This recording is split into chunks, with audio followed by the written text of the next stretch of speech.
Let's go. Well, welcome to this edition of the Don Cherry's Grapevine podcast. We were voted biggest and best of 2020 by Apple, so we'd like to thank everybody for listening.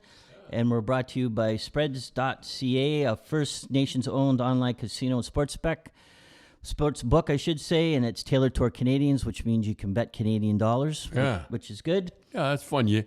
I like it. Let's face it. You bet because you want the games are on. You know what I mean? It's not you're trying to make money. Well, it's nice to make money. Yeah, and then so you sign up now, enter the promo GRAPES, and they'll match your deposit up to $500. You get 15 spins on a big whale, and your first sports bet, they'll help you, and they'll give you a $25 advance. And it's Canadian too.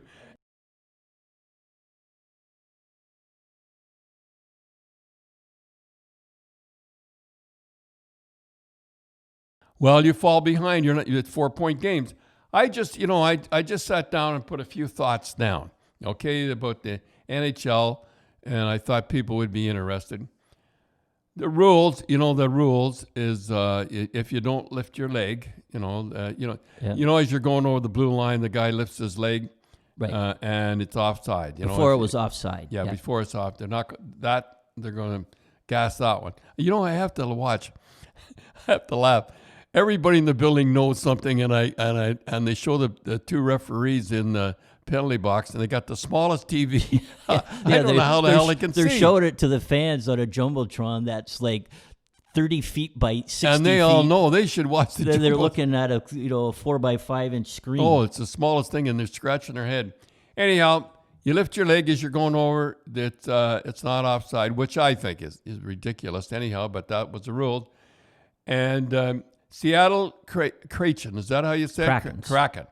That's supposed to be a monster, eh? There's a Kraken, yeah. That's supposed to be like a giant sea monster that used to drag ships to the bottom. Oh, yeah. Well, anyhow, that's what they're going to call. In July, they make their choice this July coming up. It's what do they call it, like an interleague draft. Oh boy, that's going to be something. They'll never be as good as Las Vegas. Yeah. Do you not think it's a lot of pressure on like the last team that went? Look at Vegas and they went to the finals. Yeah. There's going to be a lot of pressure on them to do fairly well their first year. They've always got it. I just feel sorry for when they lost Theodore Fleury, and soon as I saw him, here's the number one draft choice, and they let him go. They wish they had him back now. Yeah. Pittsburgh, that's Pittsburgh. They're losing games on account of their goaltending. I hate to say it, they should never have let Murray go to Ottawa. Yeah, Murray played good the first game. He played pretty good the second game. Yeah, not bad. Now I'm going to. And anybody can get into I'm going to talk about the Canadian division. I'm going to pick Montreal to end up first overall. Right. Montreal. The only reason I'm going to do it is Carey Price. I think this is. I think he knows, like we talked earlier. And the Western Division, I'm going to pick Colorado. Yeah. Well, that's an easy one. They're smoking. Yeah. Wow. And East. Now, I hope Boston, but I don't think so. I think Philly's going to win that one. Philly finally got a goaltender, got that heart.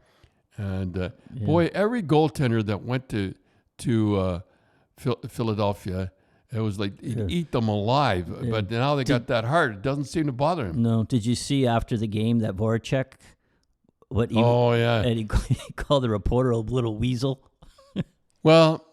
Yeah, I saw that one, I guess I like to see the write-ups. I would like to see, but tough, as you say, you can't go to war with the media guys like that. No, you're never going to win because that guy, he could come right back and, but it's easy for us to sit here and not get criticized. I guess you give some pretty bad write-ups and everything. Yeah.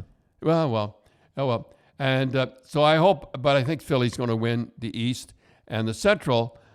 Even though the Kucherov is their number one goal scorer, he's not. He's hurt, and Stamkos. I don't know about Stamkos. He might be hurt. Still sore. I'm going to pick Tampa. Yeah. So Tampa, Philly, hope Boston, and Montreal, and Colorado. Colorado. It's automatic. Colorado. Holy smokes, he's good. So the Hart Trophy, I'm going to pick Nathan McKinnon. That's Nathan McKinnon. Remember he was in.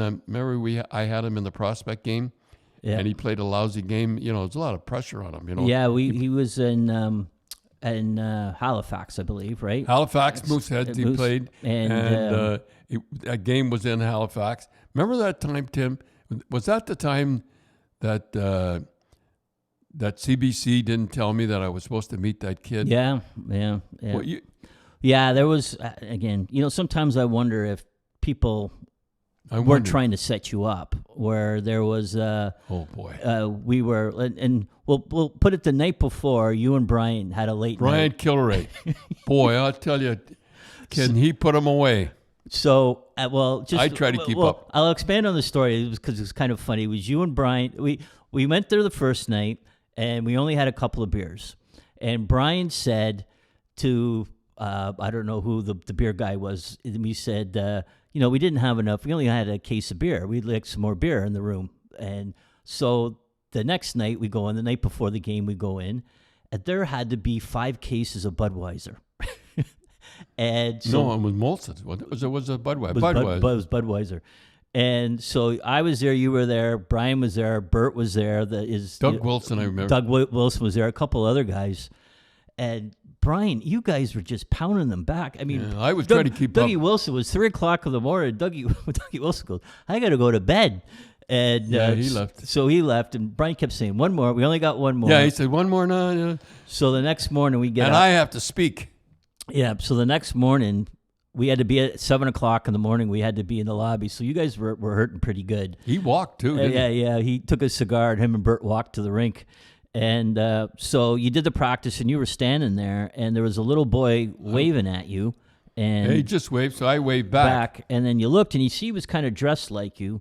And there was, and I was there. And I said, I think there's something. So you went up to see him. I don't know why I did. We went up to see him. You just got to feel. And there was CBC had sent a reporter to do a local story to do on this boy, and he had he was kind of mentally challenged, but he dressed up like you and all that, and they did an interview and.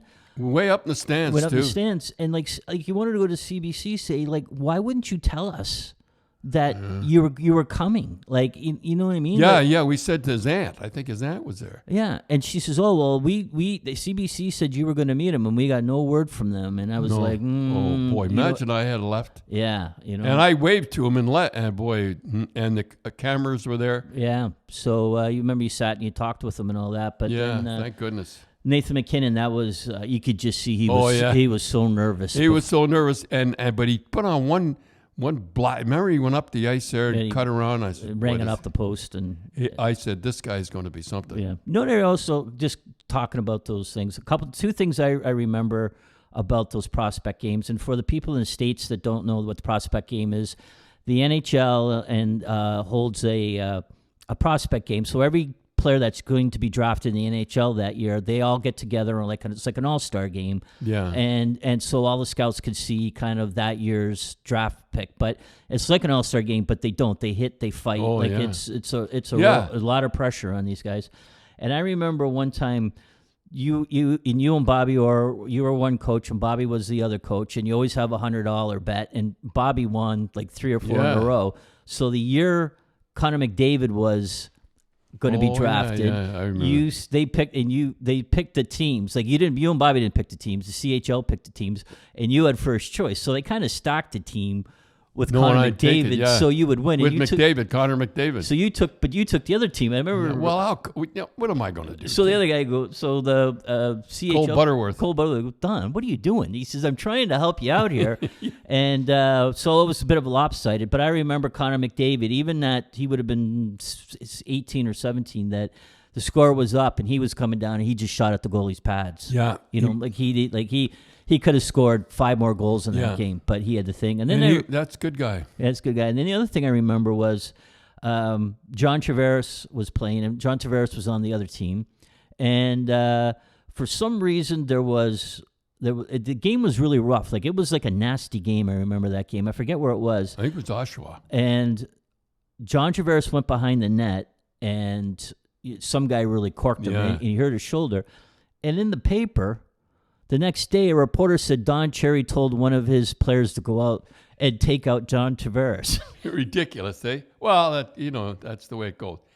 Yeah, I don't bother me. Yeah. Anyhow, Nathan McKinnon. Yep. So you think he's going to be MVP? Yeah. And the Norris, I'm going to go with Hegman. Yeah. Big defenseman for Tampa. And Vezina, Carey Price. I got to go with Carey Price. I mean, if he keeps playing.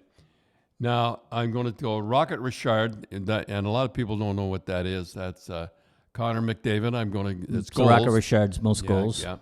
Rookie of the year. I got to go with Alex Lafreniere, but it's going to be tough. They got him on the third line, and on New York Rangers. Yeah. But I still say he'll be the guy.